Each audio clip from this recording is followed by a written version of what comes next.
Hey, welcome to our Friday evening session of We'll Sing and We'll Shout with your host, Steve Hansen. I've got to admit that I would rather be doing something else right now. I'm not really, not really feeling it today.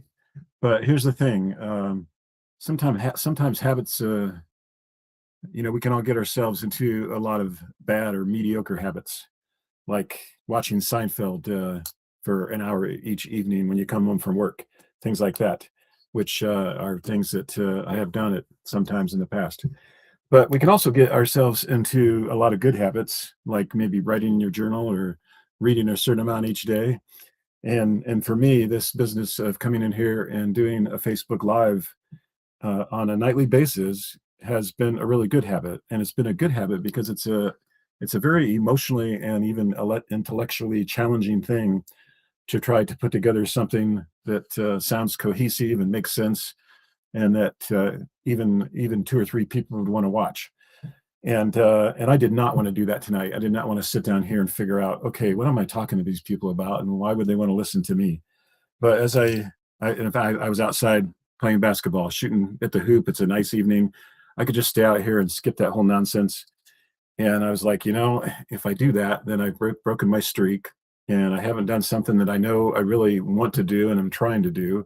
So, let's just put the basketball down here for a little bit and just suck it up and go take care of business. So that was my mindset tonight. And I am here doing really what I don't want to do, but what deep inside I know I really do want to do and what I should do. So I appreciate it if you're jumping in here to listen. Today is March 20th, which is my daughter Catherine's birthday. Catherine is our sixth child. She was born in Alabama, down at the Alabaster, or no, let's see, what hospital was that? Yeah, I think we're gonna have to skip that part. But she was born on March 20th, 26 years ago, down there in Alabama.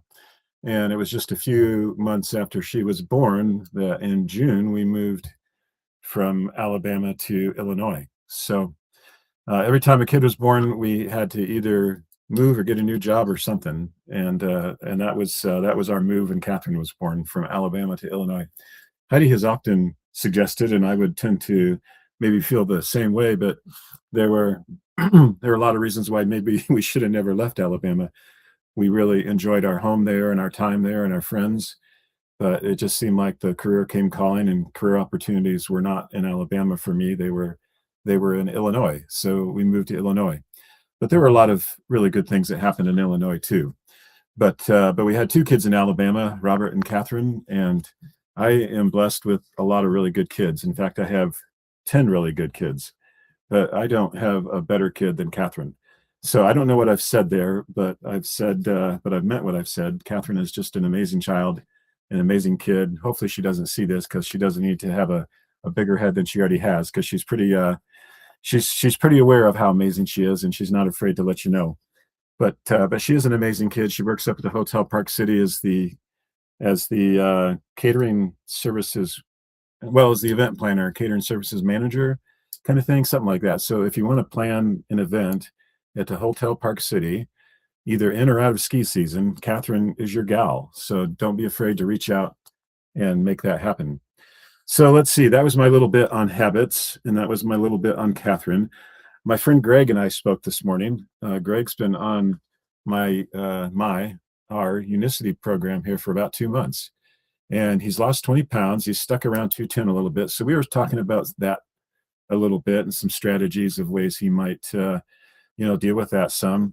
One idea is, if you're trying to burn fat and get rid of fat, you really want to stay in ketosis as long as you can. And you don't really hit ketosis, depending on your body. You don't really hit ketosis until maybe the 14 to 18-hour range. And so one strategy that he could consider, and I think he will consider, is on some days go ahead and fast.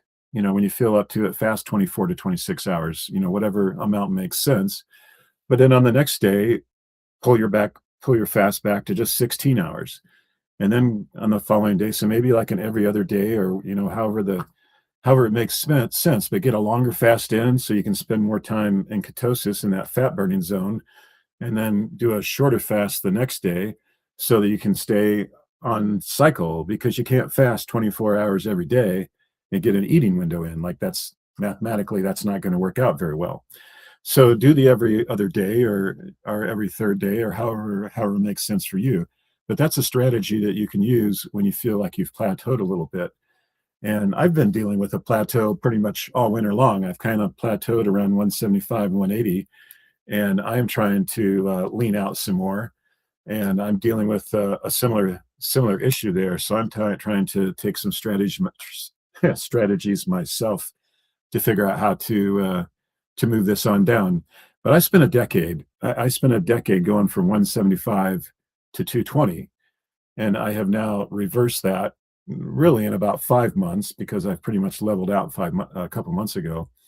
But I really need to be patient with myself as I try to move on down to places where I was 20 years ago. I spent 20 years getting there. If I need to spend, 10 months getting back, I don't need to feel too bad about that. So I'm going to try to be patient with myself, while at the same time pressing fully forward. The other thing that Greg and I spoke a little bit about, he deals with a lot of young people. And, it's amazing. 93% of American adults are metabolically unhealthy. And that shows up in a lot of different ways, one of which is obesity. 50% of American adults are something close to that, perhaps more, perhaps less. But 50% of American adults are obese, which is amazing. And it's amazing that I fell into that category, because I didn't ever think I would. I couldn't see that ever happening to myself, but it did. And those are just scary numbers, and that means there's not necessarily, well, there's not something wrong with the people. There's something wrong with the system, and there is something wrong with the system, and we need to learn about that and understand that, so we can reverse that and change that. And that is very much what I'm a part of in the mission that I have embraced. And it's an amazing mission. But one of the things Greg and I were talking about here a little bit is just how much this is impacting the younger generation, because as much as it is impacting those of us who grew up in the 80s and 90s, it's impacting this modern generation even more, and even in a very scary way, you might say. So, these young people need to understand their metabolism better. These people need to receive some real education on what is really impacting their lives, and how they can go about reversing their metabolic dysfunction, so they can lead healthy, happy lives, and lead the kind of lives that we, as their parents and those who care about them, would want them to live. So that is, that's there's a lot more discussion that can be had there, but that's an introduction to a very big discussion. Um, Another experience I had today, another appointment that I had, was a deck customer of mine from about 5 years ago. We built this individual a really beautiful deck on, well, I'm not even going to mention the town, but it wasn't that far away. It was only about 5 miles away here. But and the project went fairly well. But towards the end of the project, there were some things that didn't go well, and there was some misunderstanding about billing and invoicing and different things. And he thought maybe I owed him money, and I truly and honestly felt like he owed me money, and it kind of sat there for a while, and then he felt determined about it, and we actually ended up going to small claims court over the issue. And this is somebody that had been, somewhat of a friend of mine. Um, at least I felt that way towards him, and I think that was a mutual feeling. But we had a misunderstanding here, and we couldn't get it resolved amongst ourselves because we couldn't communicate enough, which is often the case when something like that goes awry. But it was there before small claims court that we sat down together in a room, and we're looking things through. And I realized that I had missed something. Like, I had totally missed a key piece of information that totally changed the script. And I realized that I was in error that morning, and that what I thought was right was actually not right. And I wrote the man a check, and that was the end of it. But but what was unfortunate was that I lost not only a customer there, but I lost someone who I felt like was a bit of a friend, and someone whose friendship I had enjoyed while we were working with him and for him. So So just was it just literally yesterday or maybe Wednesday? Maybe Wednesday, I just felt the impression that I should send this person a text and see if I could take him out to lunch. Ever since that happened, I felt like sending him an email and kind of apologizing more than I even had that morning, apologizing for, that the situation had even become so ugly for us both.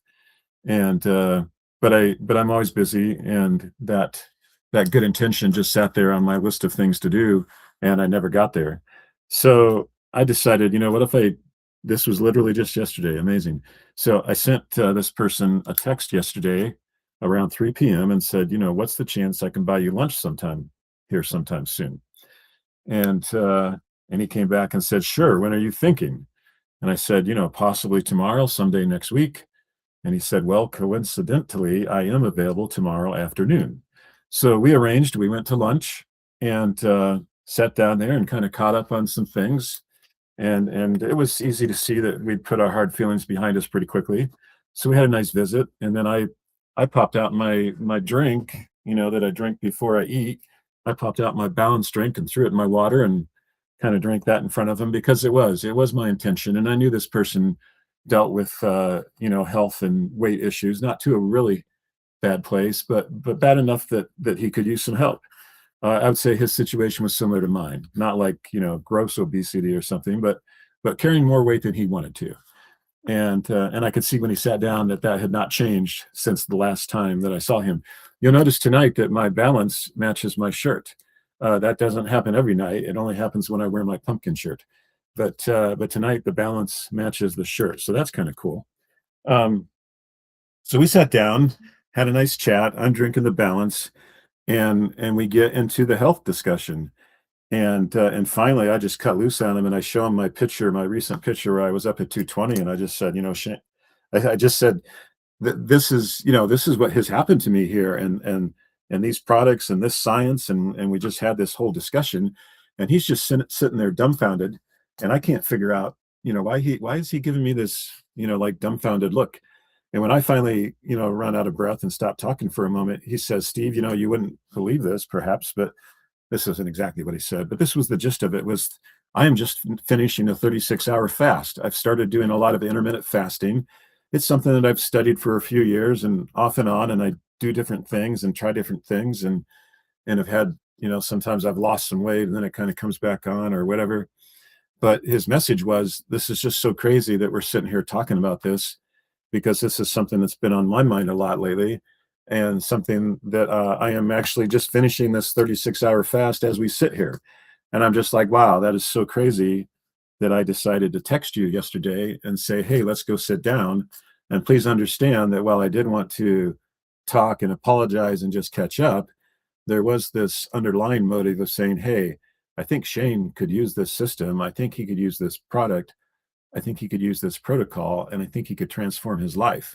So he was very interested in what I had to share. I gave him a couple samples. I'm going to send him an email, and we'll see. Did I just say the word Shane? I did. So there, I let that cat out of the bag.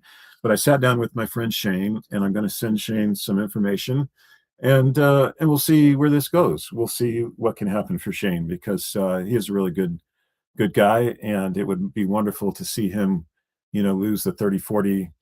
Gosh, the dude, well, could he lose 50 pounds? I don't know about that, but he could lose a solid 30, 40 without any problem.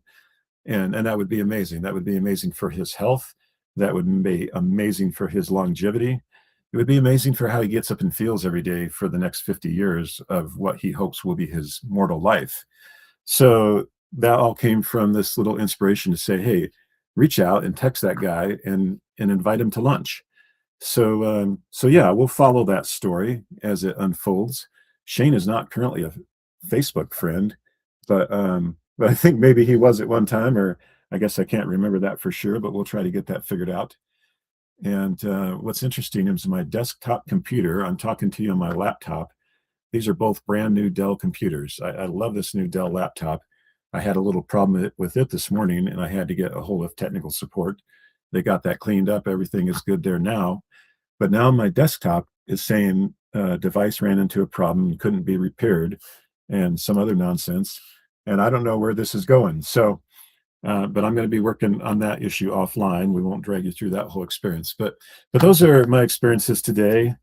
Kind of excited about the thing with Shane. Kind of excited to see Greg continue to make progress.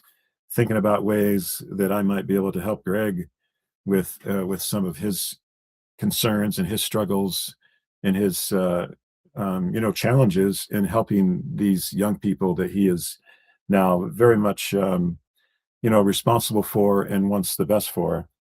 And I hadn't noted this earlier, but we talked pretty deeply about the fact that the spiritual and the physical things are so closely related, and it is really difficult for people to clean up and deal with the spiritual issues and challenges and dysfunction in their life when they are often in a really challenging place physically, when they don't feel good, when they don't understand their health, when they don't know how to deal with it and improve it. It's hard, perhaps, at sometimes to get them to fully embrace the spiritual things that we want them to embrace. And the opposite is also perfectly true, that if somebody isn't spiritually healthy and has an appreciation for what an amazing experience this mortal life is and the opportunities and potentials that lie ahead for them, it may be difficult to get them to fully embrace their physical challenges and their physical opportunities, and why they should take their health seriously, and why they would want to avoid various life damaging habits and substances and various kinds of abuse. So a few thoughts on the spiritual physical thing. I'm sure we can all solve those problems here in the next week or so, huh? So with that, I think I'm gonna 18 minutes in, I'm gonna let you go. I'm gonna try a little restart on the desktop here, and then I'm gonna give up and go outside and finish shooting the basketball. We will